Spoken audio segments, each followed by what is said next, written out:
Okay, gang, so we've talked about some of the cultural implications and size of Biden's inauguration into the halls of power once again. Remember, he was a U.S. Senator and then the VP. His fraudulency was.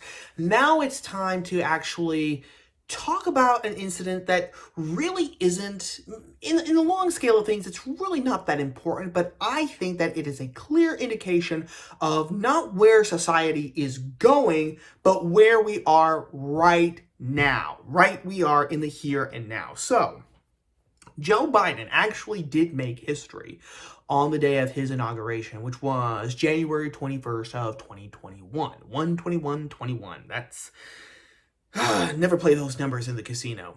If there are games actually to play those numbers on a casino, I wouldn't know because I've never been to a casino, because I know that as soon as I step into the doors of a casino, that all my money would run away from me because I have a hard enough time as it is convincing it to stay with me. But be that as it may, here we go. Joe Biden made history by signing 25 executive orders on the day of his inauguration. That, gang, is unprecedented. At most, presidents in the past have signed one, maybe two executive orders. Most of those even have been mostly fluff pieces. They've been decorations, okay? I think President Trump, when he signed an executive order on his inauguration day, I think it had a bit more substance. It had something to do with Obamacare. Can't remember the details right off the top of my head.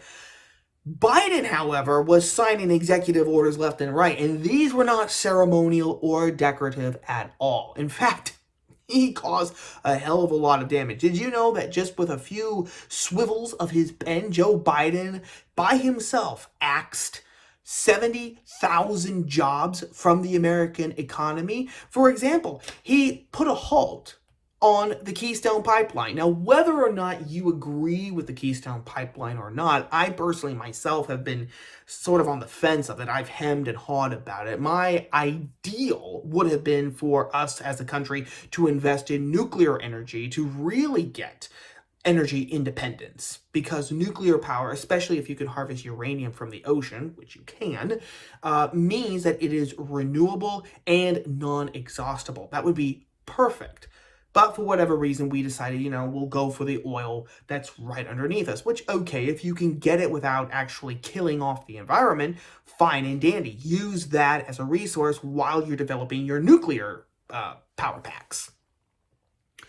But whether you agreed with it again or not, the fact that Joe Biden simply killed it off like that means not only that we are going to be more dependent on foreign powers at a time when China is wanting the world to recognize it as the global dominant superpower, but also killed off tens of thousands of jobs. There was actually a great exchange between Ted Cruz and Pete Buttigieg, who has been tapped to be Biden's transportation secretary, which is, nepotism at its finest. Basically, if you remember, almost a year ago, right before Super Tuesday in February, Pete Buttigieg dropped out of the race. He dropped out of the Democratic primaries, even though he hadn't been doing too badly. This again, gang, Pete Buttigieg, he had actually been doing better than some people had expected. And Joe Biden hadn't done anything at all. It was Bernie Sanders who had been the big winner in the Iowa and New Hampshire caucuses and primaries. But Buttigieg dropped out right before Super Tuesday, which were 4 Democrat primaries held on the same day, and kissed Biden's ring. And now we see why. We see now what was promised to him. But anyway, Cruz asked Buttigieg if the Biden administration was promising to create more jobs, we were going to bring back economic prosperity from the coronavirus pandemic, then why would he sign an executive order that would kill jobs? And Buttigieg, of course, slithered his answer by saying, oh, well, obviously, we want to create more long-term, greener jobs. That's going to be better in the long run for everyone involved. To which Cruz responded, yeah, except for the guys who have been laid off now and whose jobs are now going to go to someone else or to somewhere else even. Because, of course, one of our best jobs is exporting jobs to other countries because, Americans, who needs jobs here? That was one of his executive orders. Biden has also done his part to erase biological sex from the law. You might have heard that the House, and soon the Senate, has erased all quote-unquote gendered language from future bills. Words like mother, father, brother, sister, son, daughter, grandfather, grandmother, even first cousin no longer will be in the law. Well, Biden actually did his part by signing a couple of executive orders which mandated that any schools that receive federal money, they must allow biological males not only to piss in women's restrooms, but to also play on women's teams. All, of course, in order to be diverse and equal and tolerant, blah, blah, blah, blah, blah. And there were more too, gang. There were tons and tons and tons more. He did an executive order which now mandates that all of us have to wear masks in planes, buses, trains, never mind what the actual airlines or train train lines, plane, what am I trying to say?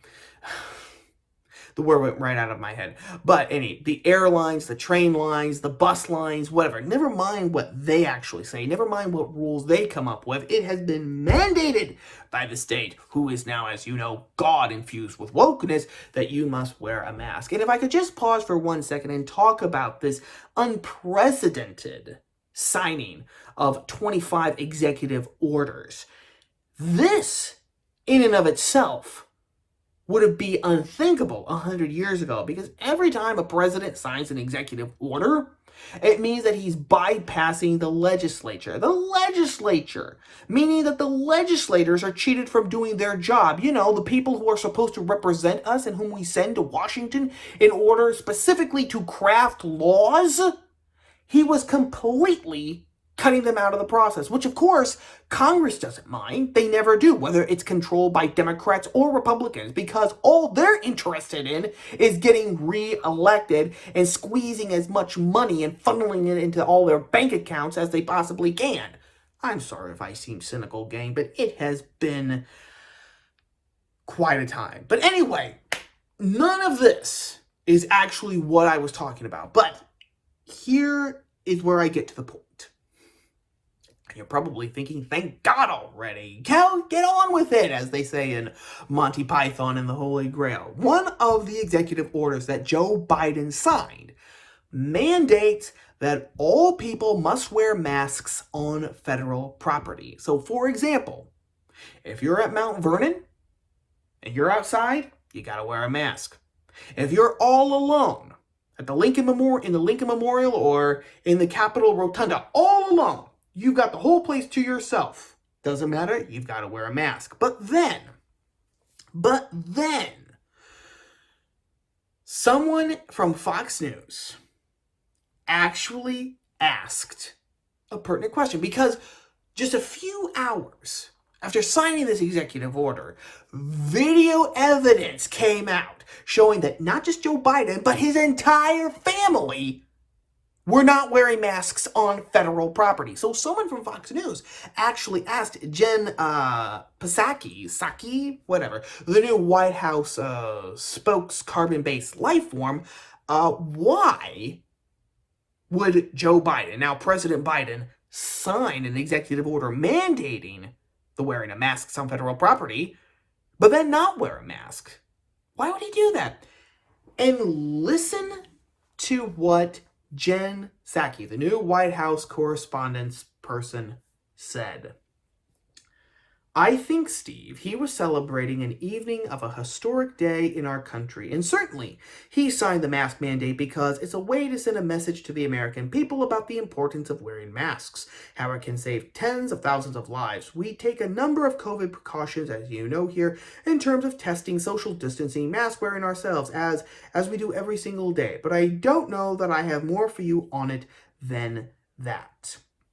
And then she continued, I think the power of his example is also the message he sends by signing 25 executive orders, including almost half of them related to COVID, the requirements that we're all under every single day here to ensure we're sending that message to the public. Yesterday was a historic moment in our history. Isn't that amazing that there are historic moments in history?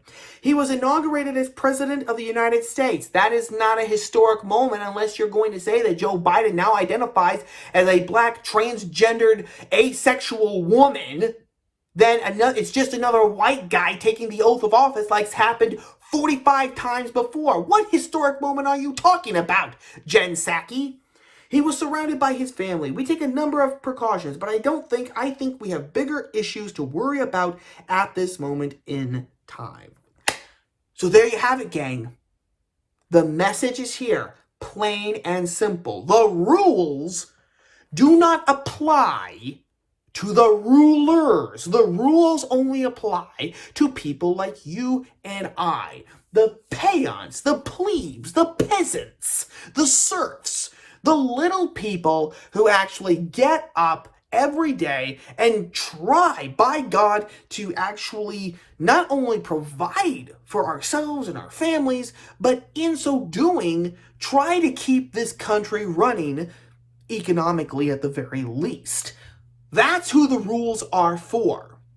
The government will come down on you harder than an anvil on Wile E. Coyote if you are not wearing a mask on federal property, or now even on a plane or a train. Even if you have the entire compartment of a train to yourself, you have to wear a mask. But Joe Biden and his family members, by God, they don't have to wear masks. Because don't you know, they are our rulers. They are part of the ruling powers. They are in, you are out. And when you reach a point like that, when you reach this point, you're not a republic anymore. You're not a democracy anymore. You have no more self-government. Self-government is predicated on the idea that our leaders are servants. You know, it's that old biblical idea that the leader will serve, and that the one who would lead you the most must serve you the most. That's why Christ washed the feet of the apostles at the Last Supper. He was teaching them to lead, you must serve. That actually is one of the principal foundations to self-government. The idea that, no, we elect leaders who will then serve us. Because we, dealing with our own lives and everything, we, of course, cannot handle the duties of government while also dealing with our own lives. First, most primarily because if everyone tried to do that, imagine trying to run a government with 320 million legislators. It wouldn't get done. So we deputize people. We basically give them a piece of our authority, to give them power over us, on the understanding that they will then serve us.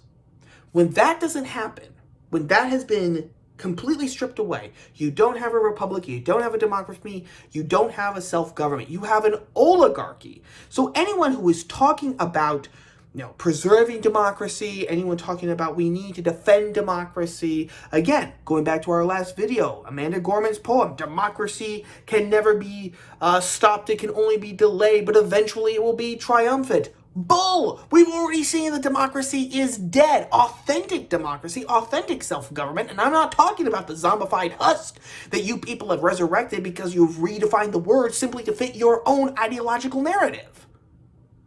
That is what this shows. We no longer have a self-governing society. Benjamin Franklin said that he and the other framers had given us a republic if we could keep it. I think we know what's happened to that. And this story of Joe Biden and Jen Psaki's, horrible response to that Fox News correspondent shows what's happened. That is story number 2.